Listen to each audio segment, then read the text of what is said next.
Bonjour, bonsoir la famille, couple Mimi Kabongo et Gesho. Awa ozomona bazoswana mwasi na mobali deva ba parents étoile na JR. Oyo eza somo pe suka. Fiancé oyo Gesho amemi na kombo ya Mimi Kabongo. Ayebi même ba parents ya Gesho te. Eza première fois.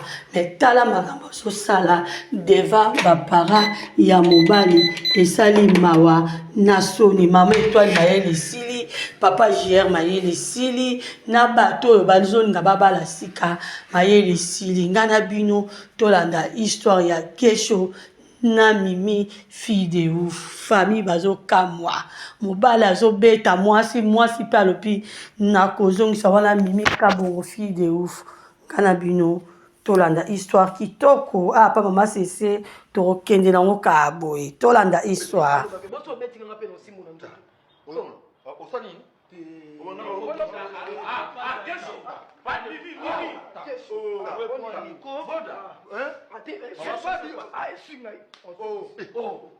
Non, non, mets-toi. Vanda nanu. Moi, c'est besoin.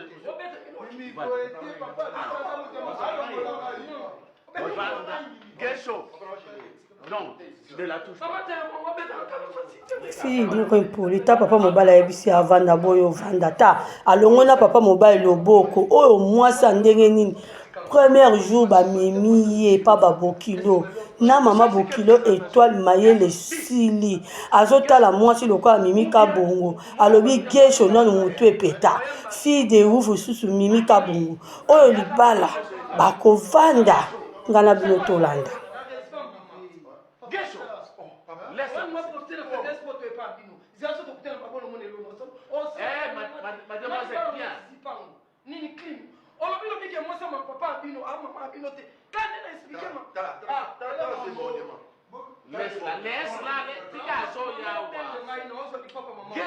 C'est quoi?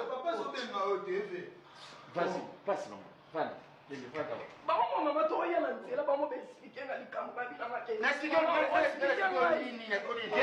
Mimi Kabongo aza mwasi oyo oyebisa secrété Gesho azomemi pa bapara na ye alobi na ye bien ke nde na omemi mpa na biso papa aza papa na nga mais mama wana aza mama na nga te oyo wana omona avandi mama étoile yango kaka ye Mimi likambo alingi kaka bimisa secret oyo ezoderange yango wana awa azoexplike mama bokilo ndenge Gesho ayebisaki eke yo oza mama na ye te problème yango wana.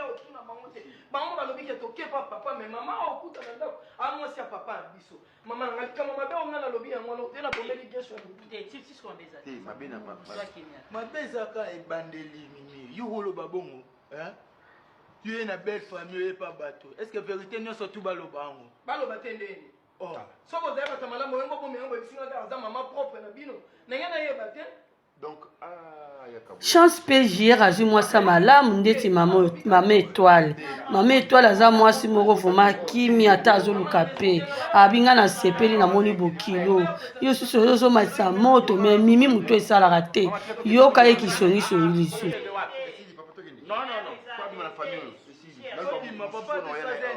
Papa biso un telo roya babilo aboetu ya na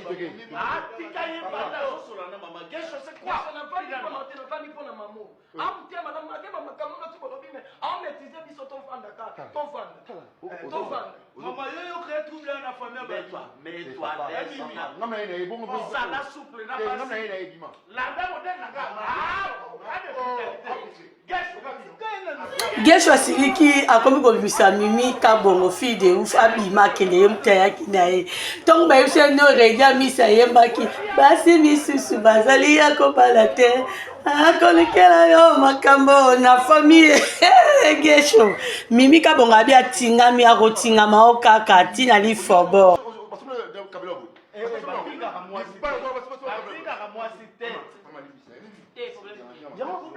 Moi, c'est un beau yeux.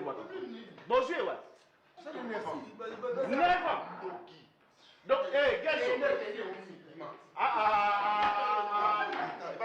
papa ba Gesho atuni mwasi ozwi ye wapi bolaki bopartage ba